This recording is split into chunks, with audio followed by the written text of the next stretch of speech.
Good evening, Knights fans, and we're coming with a post-match interview with Stuart Munro. Stewie, what are your thoughts on the game tonight, mate? Yeah, obviously very, very disappointed.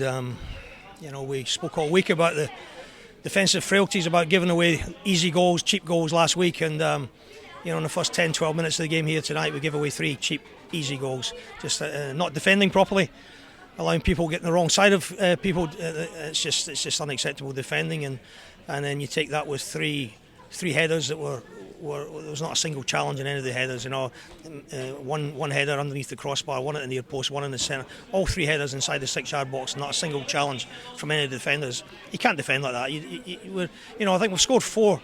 We've scored in 4 of the 5 games that we've played this year, and if we can defend and get clean sheets, then you're in a far better position. But that's our problem at the moment. Defensively, we're just all over the place. We're just giving teams far too many cheap goals, and I'm just going to have to keep working until we find a formula to change that. And at the moment it's very, very difficult.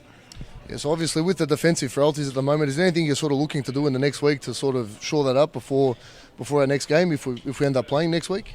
Yeah, look, I mean, we speak all week and we speak to the players about leadership. But before I even came to the club, I identified that we needed to add some leaders because we'd lost Thomas Lav, we'd lost Marian, we'd lost some of the leaders in the team, and obviously we lost Joey last week, another leader in the team.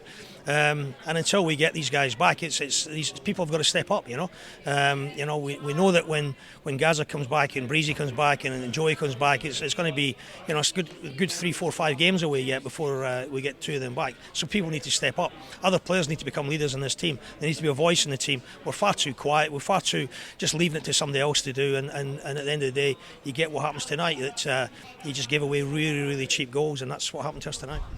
So what are your sort of thoughts going into next week?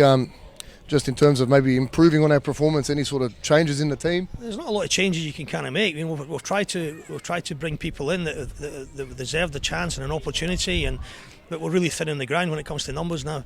But at the end of the day, people that get the opportunities have got to really stamp their authority and take that chance and take that opportunity.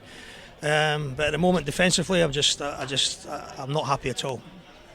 Thanks for that, Stuart. Thanks for your time. Good evening, Knights fans, and now joining me for a post-match interview, we've got Mikulic. Caleb, what are your thoughts on the game tonight?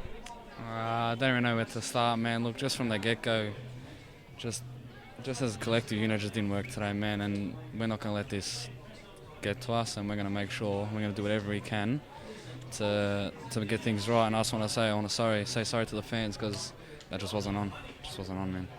Yeah, looking at it from a strictly supporter perspective, it's been a really rough start to the season. What sort of message can you put out to the Knights fans who are sort of worried about how we've started the year? That we're not going to give up. We're going to do whatever we can to get the 3 points because you got some boys in there that are going to give in and that are going to give 100%, and it will come. Just need time. Everything's going to take time.